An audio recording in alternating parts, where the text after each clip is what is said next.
Hey, how's it going, YouTube? I'm back with another video, and today I'm going to be talking about how the New York Knicks could potentially be the next super team.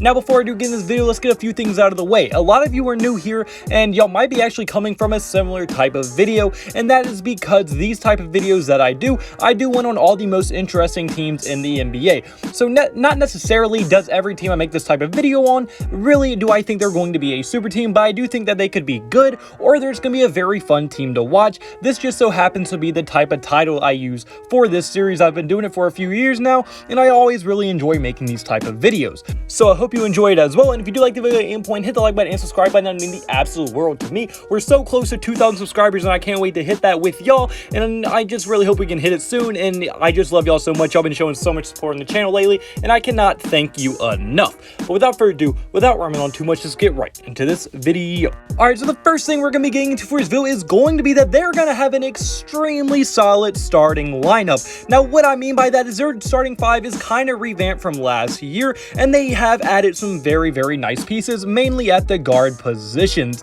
As if you look at it, they are going to have Kemba Walker at the starting point guard, a great veteran player who has all-star level potential. He can score the ball very solidly, and he's just a very solid guard to have on your team, and at his prime is an all-star level player. And then at the shooting guard position, they added Evan Fournier. Evan Fournier, although he's not a superstar or all-star level player or anything like that, he's an extremely solid veteran who's going to knock down the shot if he's open. He's a very reliable scorer and just an all-around very solid veteran to have in your starting lineup. And then at the small forward, you have the young guy Barret, who has been developing very nicely, and he did make a nice little jump from his rookie year to his sophomore year, and I'm sure he's looking to make even more of a jump going into this season, and he could be a guy that's averaging around 20 points per game going into this season coming up, as that is what his development track is on right now, at least from year 1 to year 2. Now, if he can keep that development, he should be very solid.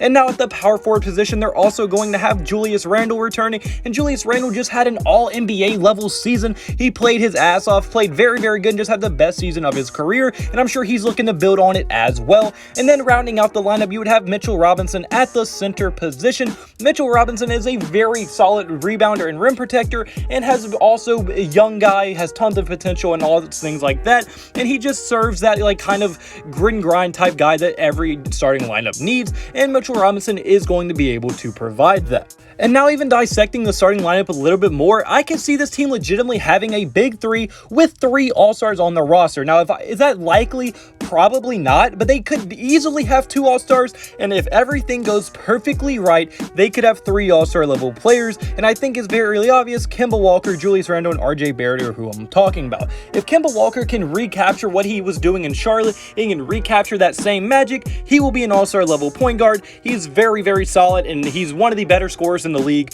when he's playing at his peak potential. Barret has developed very nicely from his rookie year to his sophomore year, and I'm sure he's going to keep on developing even more. He shot extremely efficiency, and I'm getting to his development a little bit more later in this video, so I don't want to get into it very much right now, but I do think if he develops on the same track, he could maybe sneak in as one of the last reserves on an all-star team. And then Julius Randle, he just has to do what he did last year, and he will be an all-star level player, all-NBA type guy. So this team legitimately could have 3 all-star level players on their starting lineup, and if you have 3 all-star level players on your starting lineup, to me, in my opinion, I feel like if you always have that much talent in your starting lineup, you are always at least going to be a dark horse contender to make it well to the NBA Finals. Now, am I saying they're a legit Finals contender this year? I don't know. The best possible situation for the Knicks, if they get a Phoenix Suns type injury playoff, then yes, they could somehow make the finals, but that is very unlikely. Phoenix, I think everybody can say they made the playoffs. I mean, they made those finals because they got a ton of help with injuries to some of the best players in the NBA. So unless that happens, but for the Knicks this year, I can't see them making the finals, but I do think that they would be a nice dark horse contender if you had to pick one, because they do have talent. In their best world, they have 3 all-star level players, a top 15 point guard, a top 15 small forward, and a top 10 power forward, maybe top 5 power forward in the NBA on their league. That's their best possible scenario, and then also their young guys step up. It's the best possible scenario with this starting 5. So I do think their starting 5 has tons of talent, and I do think that it is enough talent so that they can make a very nice playoff push going into this season, and I think they're going to be probably a 5, 6, maybe 4 seed in the Eastern Conference this year, and they should be a very, very hard team to out going into the playoffs this season. I just think their talent's going to be able to bring them a little bit farther than they were able to go last year, because if you look at it, yes, Derrick Rose is an excellent player off the bench and everything,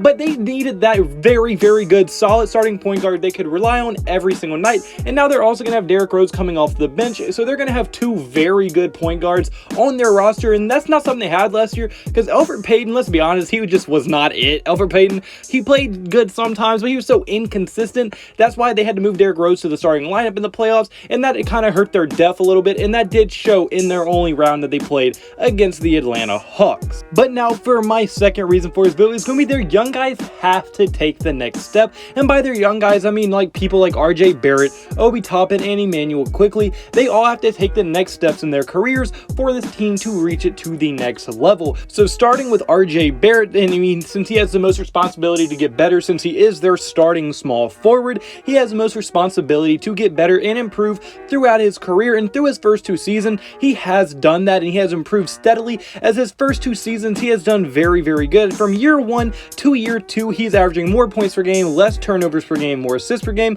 more rebounds per game, and most importantly, he has been way more efficient, as he was able to up his free throw percentage by 13%, he was able to up his 3-point percentage by 8%, and his overall field goal percentage was at 44%, which is very, very solid coming from your small forward position. So him being able to knock down those free throws, those free points, the 3-pointer at a higher rate, plus he's just more efficient overall, is extremely, extremely good signs for this team. And those points per game were kind of significant as well. I think he was averaging 3 more points per game. He went to 14 to 17, and if he can just do that once again, become a 20-point per game scorer, get about 5 rebounds, 3 assists on 44% shooting from the field, and then boom, that is a very, very solid player, and probably a top 15 to top 13 small forward in the entire NBA. And you may be looking at an all-star appearance a little bit farther down the line in just a few years. And another one of those players that need to start improving is Obi Toppin. Now, Obi Toppin didn't really have a disappointing rookie season. He just didn't get much time at all, and that's mainly because of the resurgence of Julius Randle. I'm sure the Knicks weren't expecting Randle to have an all-NBA type season, and since Randle had that good of a season, obviously it's going to be very, very hard for anyone to get many minutes at the power forward position, and Obi Toppin is their power forward. But hopefully Toppin does get some more minutes, because he is one of my favorite rookies coming out of last year's class. He just had an unbelievably good summer league and showed tons and tons of potential, so hopefully the team can find a way to utilize him a little bit more in a backup role at center, maybe small ball center. He could play a little bit of backup power forward when Randle's not in the game, maybe even try to slide him at small forward. I don't know if he could play there, but still, he would be a very, very solid player for them, and if he can improve and keep on building off that extremely good summer league that he just had, he could be a huge part of this team off the bench for the New York Knicks. And lastly, another young guy that needs to start developing for this team is Immanuel Quickley, and I don't know why I said start developing. He already had a very solid rookie season where we saw him average 11 points per game, 2 assists per game on extremely good efficiency. So if he can improve his defensive side of the ball just a little bit